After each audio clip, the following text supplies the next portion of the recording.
Tu t'appelles Ondine, n'est-ce pas? Oui, et je suis Ondine. Quel âge as-tu? 15 ans?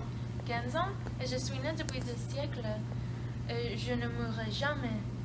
Pourquoi t'es-tu égaré parmi nous? Comment notre monde a-t-il pu te plaire? Par les bisous du lac, il était merveilleux. L'est-il toujours depuis que tu vis sèche? Il a mille moyens d'avoir de l'eau devant les yeux. Ah, je comprends. Pour que ce monde te paraît encore merveilleux, je pense que Hans mourra.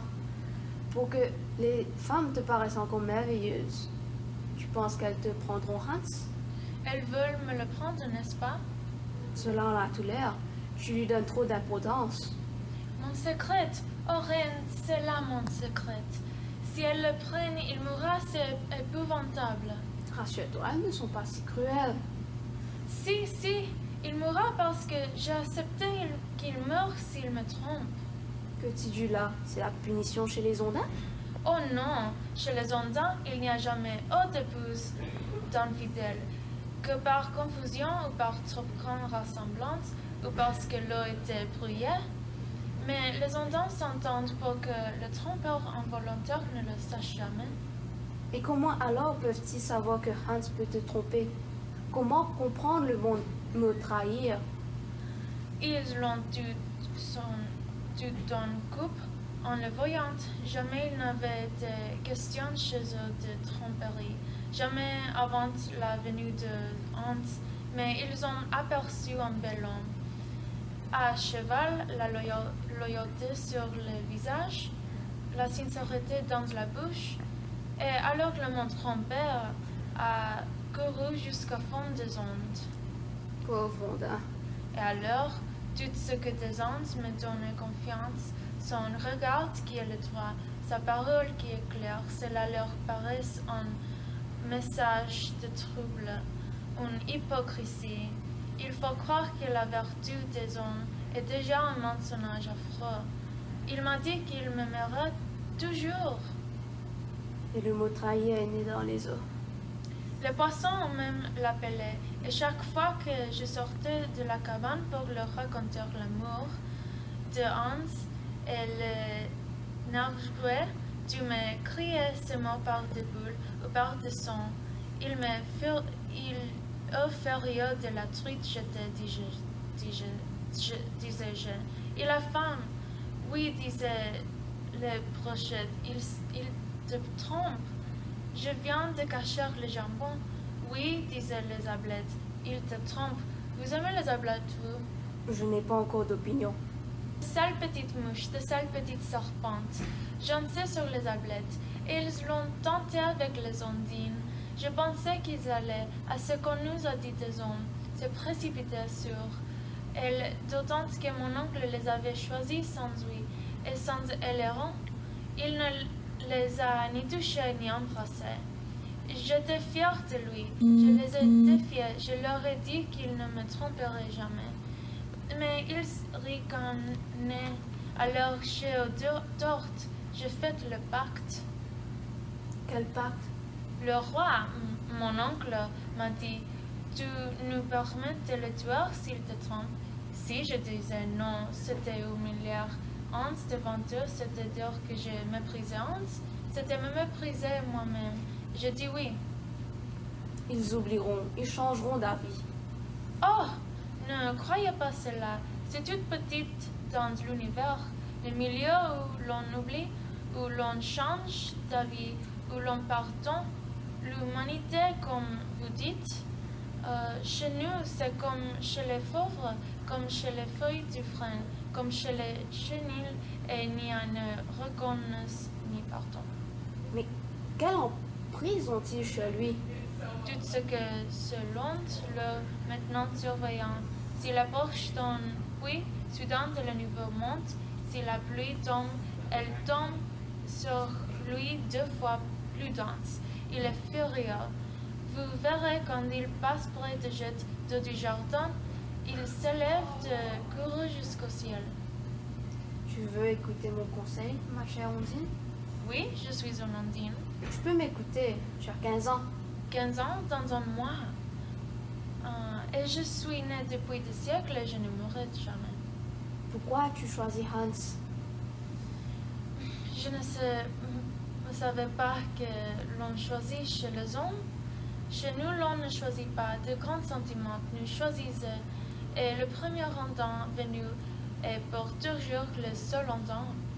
Hans est le premier homme que j'ai vu, on ne peut choisir davantage. Ondine, va-t'en, disparais. Avec Hans?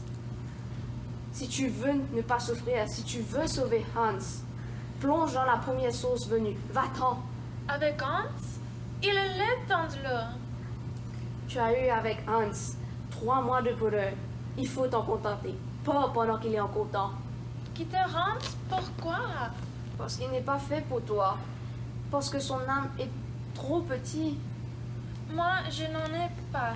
C'est encore pire. La question ne se pose pas pour toi, ni pour aucune créature non humaine. L'âme du monde aspire et respire par les bronches et les naseaux. Mais l'homme a voulu son âme à soi. Il a morcelé stupidement l'âme générale. Il n'y a pas d'âme des hommes. Il n'y a qu'une série de petits lots d'âmes où poussent de maigres fleurs et de maigres légumes. Les âmes d'hommes avec les saisons entières, avec le vent entier, avec l'amour entier, c'est ce qu'il t'aurait fallu. C'est horriblement rare. Et il n'y en avait par hasard une en ce siècle et en cet univers. Je regrette, elle est prise. Moi, je ne le regrette pas du tout. C'est que tu ne sais pas ce que c'est un Londin à grand âme. Je le sais très bien. Nous en avons un. Il ne nageait que sur le dos pour voir le ciel. Il prenait des grains d'ondins mortes entre ses nageoires et les contemplait. Il lui fallait un jour de solitude d'entrant avant l'amour. Il nous a laissés toutes, même les plus âgés le vite, non le seul homme digne d'être aimé. Et c'est lui qui ressemble à tous les hommes, qui a la parole, les traits de tous les hommes, qu'on ne distingue des autres que par des défauts ou des maladresses en plus. C'est Hans. C'est Hans. Mais tu ne vois pas que ce qui est large en toi. Hans ne l'a aimé parce qu'il le voyait tout petit. Tu es la Claude et il a aimé une blonde. Tu es la grâce, il a aimé une espigelle. Tu es l'aventure, il a aimé une aventure. Dès qu'il se rendra compte de son erreur, tu le perdras. Il ne le verra pas. Si c'était Bertrand, Bertrand le verrait. Mais je me doute du danger. Entre tous les chevaliers, je choisis le plus bête. Le plus bête des hommes voit toujours assez clair pour être aveugle. Alors, je lui dirai que je suis une ondine. Ce serait le pire. Peut-être es-tu pour lui en ce moment une espèce d'ondine. Mais parce qu'il ne croit pas que tu en es une, la vraie ondine pour Hans, ce ne serait pas toi. Mais dans un quelque bal travesti et Bertha portera des caleçons d'écaille. Si les hommes ne savent pas supporter la vérité, je mentirai. Que cherches-tu, la vérité ou le mensonge? Cher enfant, tu ne trompes personne et tu n'offriras qu'aux hommes ce qu'ils détestent le plus. La fidélité? Non, la transparence. Ils en ont peur. Et elle le paraît le pire secret. Dès que Hans verra que tu n'es pas un résidu de souvenirs, un amas de projets et un entassement d'impressions et de volonté, il aura peur. Tu seras perdu. Crois-moi, va-t'en, sauve-le. Oh reine, c'est que je ne le sauverai pas en partant. Si je reviens chez les Ondins, ils se prouvent autour de moi, attirés par le goût humain. Mais mon oncle voudrait que l'épouse dont je refuserai de colère, il tuera Hans. Non, c'est sur la terre que je dois sauver Hans. C'est sur la terre que je dois trouver le moyen de cacher à mon oncle qu'il me trompe. Si un jour il ne m'aime plus, mais il m'aime encore, n'est-ce pas? Sans aucun doute, il l'aime de toutes ses forces.